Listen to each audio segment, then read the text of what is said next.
Welcome back, Nap Trappers. Hi, Beck. Hey, Sal. How you going? Good.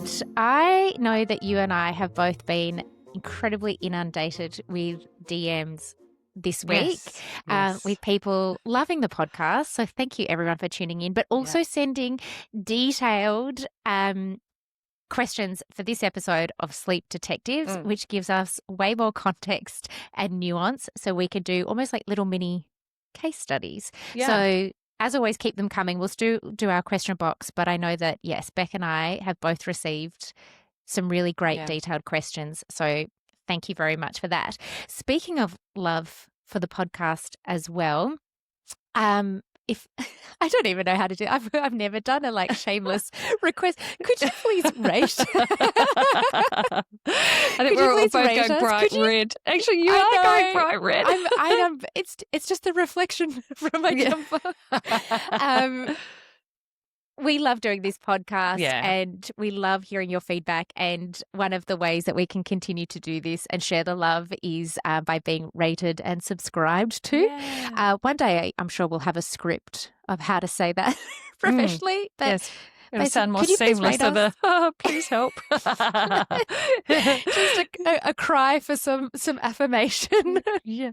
We've had lots of people they have left great reviews and love hearted us, which is always so lovely. But I know that we do have a lot of new listeners and new followers. So if you could get us climbing the ranks, it would be amazing. Yeah. We've got ambition here. We do, and merch we need to push at some stage. That's right. Yes, that's right. I know. It's on my to-do list, everyone, I promise. But for now, let's dive in. Okay, I've got a long one here, so I'm just going to read through it and then let's digest. Yep. Yvonne says, hi, love the podcast. Not too sure where I leave a question. Hope this is okay. Absolutely. I have a 15-month-old who is a clingy mama's boy, she writes in quotations. I'm currently the only one who can put him to sleep. And with that, I'm in the room holding his hand until he falls asleep. He's still breastfed. I've listened to the podcast and it has helped a lot. We have changed to only having a breastfeed at 7 a.m. before lunch, nap and bedtime. And he usually tries at between 2 to 3 a.m. for a feed, at which I can usually push until 4 to 5 a.m. We have been doing the transitional naps, 30 minutes at 10 a.m. That nap is being pushed in the pram, and then the big nap at 1 p.m. But he's been refusing the first nap, so I have been doing the nap 1 schedule, which works for about 2 days. And by the second day, he will go to sleep fine at night. But by 5:36 a.m., he wants to start his day. So then he's really tired by 10 a.m. So then I go back to the 2 naps again. How do I resolve this? Do I keep going between the 1 to 2 naps until he stops waking up early? So on our transitional schedule has pulled right back on breastfeeds, which is fantastic. Those timings there sound spot on for the transitional schedule. But it's becoming tricky to consistently do the 2 naps. And so she's needing to sort of fluctuate between 2 naps some days, nap gets refused, 1 nap, and back and forth. Some babies are just like that. It is a transition for a reason to 1 nap. So it feels like, a couple of days go well, then we're sort of back to the 2 naps, and you might sort of fluctuate between the 2 for, a few weeks, maybe a couple of months for some little ones. I can understand that it can sometimes be a little frustrating. Sometimes if you've been fluctuating for some time, you may just have to pull the pin and just sort of do a little bit of commit to it, and sort of just know that it might be a little bit rough around the edges until your baby or your toddler gets used to it. But for me, with the 2 days going well with the 1 nap, and then is it the 3rd that they kind of have to go back to the 2 naps? Is that sort of how it works? It's 2 to 3 days are fine on 1 nap, and then they go back to 2 naps. Yeah. So then on that particular day when you're going back to the 2 naps, I would actually make that first nap just 15 minutes. Just a nod to just taking, Just taking an edge, it's like it kind of exists, but it doesn't. It's like, the milk run, the milk drive that we would do. So just a quick 15 minutes and it would be, I would imagine, like 10:15 to 10:30, and then we're back on track for the 1 p.m.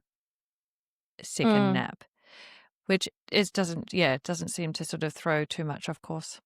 No, and you would continue to keep it in the pram, so full assistance for that first nap, which is fantastic. And yes, cap it at 15 to just reduce the sleep, or well, rather increase the sleep pressure to try and hold on to nap 2, which is really a common strategy that we do need to use, particularly for these slightly older babies when nap 2 is being refused, but they're struggling to consistently do one nap. And even as I think about it, I remember my second, when I just moved to one nap, and he fell asleep in the pram, which was unheard of. I was even striving for 11:30 a.m., but 11:15, like I was like, quick, got to get home, and he'd started to nod off.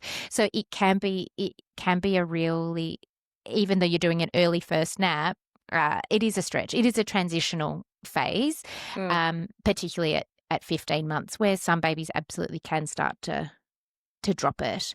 But yes, and then I think just to fully explain as well, so with that 15 morning capped timing, we wouldn't change the actual timing then we wouldn't shift it, the second nap, to be 1:40 or something.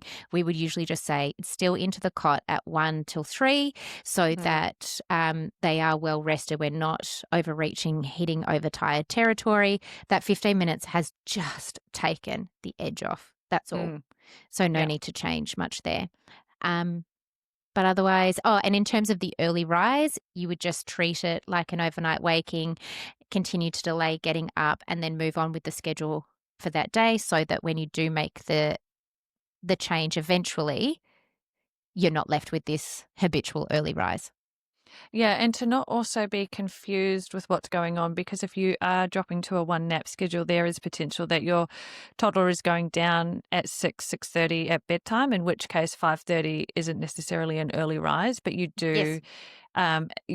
The key is to delay until as close to 7 as you can, and then sort of just crack on with the day as a one nap schedule. It's really future proofing. Yep. Yeah, so that when you do make it, you're not like, I've made the transition, but now I'm left with this early rise because I ended up getting baby up at 5:30, 6 a.m. Yeah. During that. Hopefully that all makes sense. Transitions can be messy. Yeah, they can be. Yeah, finicky. But yeah, you'll get through.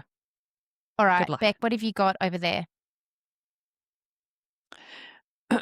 I have got, okay, so one of my previous clients has just asked the question for the podcast. When dropping the middle feed, do I intentionally increase water intake? I'm concerned about dehydration. So what my client is referring to is when we move to the transition routine. So when baby becomes, it's over the age of 12 months and we've gone into the transition routine and we're looking to drop the middle of the day milk feed, then, what do we do in terms of like making sure that they are hydrated well? So for me, it is really just a case of at this age, water bottles are included all throughout the day. So there's no reason to withhold water or not offer water. I would be having water with lunch. You can even put a little bit of milk with lunch, like if you wanted to substitute that instead of water, like go for it. In terms of water, there is no restrictions. No, and I used to just move the drink bottle wherever the baby toddler had waddled off to. You're now in the playroom. Okay, I'm plonking this down here. Or you're playing in your room while I put the washing away. Cool, here's a drink bottle. And they know that they can reach for it. Now we're sitting in the high chair. Here it is. It's just constant. I probably even had a couple on the go, so I didn't have to always. I think there was lots, and they're always spilling, like that. And there's then always there'd be like a food water shoved patch. down the straw. Yeah, the joys. Yeah. Okay, here we go. My 1-year-old has started standing in his cot and waking up overnight standing up. Speaking of the joys, this is such a fun new skill, isn't it? And I vividly remember, in my mind's eye, I can see my toddler standing up to let me know that, hey, I can do this now, and I'm going to tell you all about it. How cool am I? Yeah. How cool am I? So for me, 2 things. One is, as always, I want to do a schedule check, because is there another root cause of waking up overnight? Are they undertired? Are they overtired? And then while they're there, it's like, okay, I'm going to stand up because I'm already awake. And particularly if there's any degree of undertiredness, if a baby has energy to burn, then they can stand up and play around there. The other thing is, what happens when baby can stand up? Do you go in immediately, lie them back down? By the time before you've even left the room, has your 1-year-old stood back up? You turn around, you go and lie them back down. You pat the mattress a few times, you leave the room. Has it become a bit of this hit of almost endorphin of like, oh, look what happens if I stand up? I get sort of this degree of attention and participation, which we're really wanting to keep things very, very minimal overnight. So if your scheduling is on point and we can rule out that this waking's not happening because of anything else, then I take very much a less is more approach, which I think I need to have on a cap. The amount of times I've probably said that on this podcast. Oh, yeah, less is more. Less is more. Yep. If your 1-year-old knows how to sit themselves back down and lie themselves back down, then you don't need to do it for them. If you needed to go in because there was escalation, you might just do a shush at the door. You might just go in and pat the mattress to say, hey, remember this position? This is where you need to head, but you don't need to do it for them. And usually the novelty wears off pretty quickly. I'm like, oh, there's no fun in this anymore for me. Yeah, because it can quickly become a 2-player game Yep. where you're involved, your toddler's involved, your baby's involved, and then we're just playing this game together, and you're wanting, come on, like lay down, blah, blah, blah. But the key is, less is more, so that it's not an involved session. Like it just is, you're responding, but you're very clear, calm, and fair. Yep. You're okay. Time for night. See you in the morning. Yep. And then back down again. So you're always responding. Like it's not that you can't respond. No, and you don't have to ignore.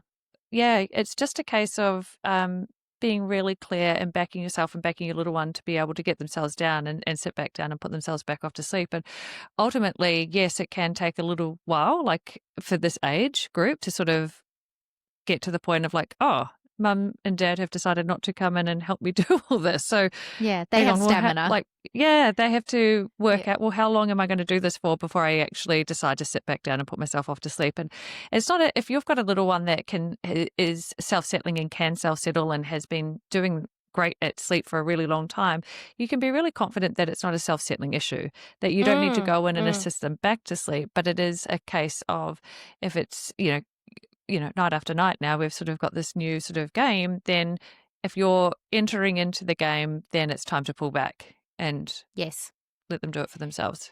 And I think also just pay attention during the day when they're couch surfing, or even if they're walking and then you see them plonk themselves back down a million times over. You can also be incredibly confident as you go into the night, being like, I don't need to do this for you because I've seen you do it all day long. And now sometimes they also just don't realize that the change in scenery of the cot and in the sleeping bag that they need to if they've never had to.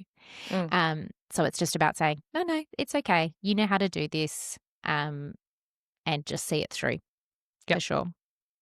Okay. Baby is 12 months. We've got a lot of this age. This must be because of our 2-to-1 nap transition episode off the back of that. So baby is 12 months. What age do you recommend not waking them up in the morning? This is a good question, because I don't really have like a hard and fast answer. Because I'm forever telling clients, you're going to wake them up by 7 a.m. And, like even on the transitional schedule, if 10 a.m. is becoming tricky, I'd say, okay, you got to wake them at 6:30. on a transitional schedule, you do need to, so at 12 months with the short long, you do need to have enough sleep pressure in the tank to get that first nap in, that we're looking at 10 to 10:30. So in theory, if you let baby sleep until 8, they're most likely not going to want to take it, in which case your whole day is kind of thrown out. And then there's also part of me that thinks I have very rarely woken my own babies. Yeah. Even when we're on having naps and 2 naps. I think it boils down to if you've got sleep issues or not. Yes. Yep. Because if you've got sleep issues and you're actively trying to resolve them, then you need to sort of be mindful of all sleep pressure and capping naps and all the things. So you would absolutely do that. If you get to a point, and I know, there were definite times when weekends would roll around and I still remember like not getting up until 8 o'clock because the 2 older kids could go and turn on the TV and they would be in the lounge, and then Harlow would still be in her cot mucking around. Like she wouldn't be necessarily crying or anything. I wouldn't, I would be, but like just happy to mong out. And in which case I'd get her up at 8 o'clock and we'd crack on with the day, but she was probably awake earlier. And we would still put her down. I'd still put her down at her normal time frame for a nap. It would, if you decide to let your little one sleep in and you wake them up a little later, or they don't happen to wake until 8:30, 9 o'clock, problematic. That's problematic. And it's problematic if you let them sleep until even 8 o'clock and they're not going to go down for their normal nap time or whatnot. If it starts to throw anything, you just know in that moment that I gave it a go. It's not for us in this moment in time. It doesn't mean that you can't do that 6 months down the track, but for right now, just make sure you get them up at 7. Otherwise, go for it. Sometimes you've got little ones that are definitely flexible with all that sort of jazz. Yeah, and you might find that, okay, Monday to Friday, I always have to get my baby up at 6:30 because we have to get this show on the road and drop off the toddler, and I have to get to work and all of that. But on Saturday, they sleep till 7:10. You're probably not going to have much of an issue. So I guess, yes, it would just depend on how sleep in is sleep in. Yeah. But also, kind of to your point, it depends on how much you also need a schedule, because some families need to know we are up at this time and the nap is at this time, and that fuels that, that they need that. They love that. And if you're happy to be a bit more go with the flow, also fine. Perfect. Okay, let's have a look here. How long of a wake window for a 9-month-old before a 7 p.m. bedtime? Thank you. Oh, they sent us a little love heart. Love heart right back at you. I can't do the Gen Z, like that. Oh, you'll be able to do it. Yeah, you've got teenagers. I can't really. Yeah, 3.5 hours for me at 9 months. And then that would start to increase towards 3 hours 45, and 4 hours are usually around the 10-month mark. So 3.5 hours at 9 months. No more. Yeah. Oh, okay. Well, that was a quick answer. Yep. Let's not beat around the bush. There you go. Bang. Oh, here's one. What is I think we're both going to direct them to last week's podcast episode. What is the ideal nap time for baby on one nap age 12 months? I'm going to recommend that you go and have a listen to last week's episode on the transitional schedule, which is all about how to hold on to 2 naps for as long as possible from roughly 12 months of age. And we've just touched on it before. My only thing would be if you've got absolutely no sleep issues, and I see it on social media all the time, they've transitioned their baby onto one nap at 12 months and no harm, no foul, everyone's rocked it. If that's you, go for it. I personally, as a sleep consultant, but even with my own 2, have not made the move until significantly later, probably more like 15 months. And for clients, I think maybe the earliest I've done it is about 14 months. Yeah. I think in that episode as well, I talk about my own experience moving my youngest to a one-nap schedule in an early. Yeah. So the timings in there will be in there for that episode too. Yeah, so perfect. Options there. Oh, gosh. Okay, we are flying through these. Let's do one more. 5 months old, sleep trained for nighttime only. When is a good time to be teaching self-settling for naps? Amazing. Now. Yeah. Don't delay. Cool. Just get it done. I I think, just do it. Yeah. yeah. Especially if you've just finished sleep training the nights, like you kind of want to keep going with the momentum of, like this is the technique that I'm using. This is, and so it's still fresh in Bubba's mind. Yep. And also yours, so it's not what you want to try and avoid is getting the nights done and then like 3 or 4 months later going for it with the naps. Just try and get it all Yeah. done in one sort of go. While you've got some momentum. I would do, it depends on how many naps you're on, but typically, let's just generally speaking, you sort of go with the first nap, use the technique, and then once that is solidified, then you move on to the second nap and use the technique for that. So it's a staggered approach rather than an all or nothing.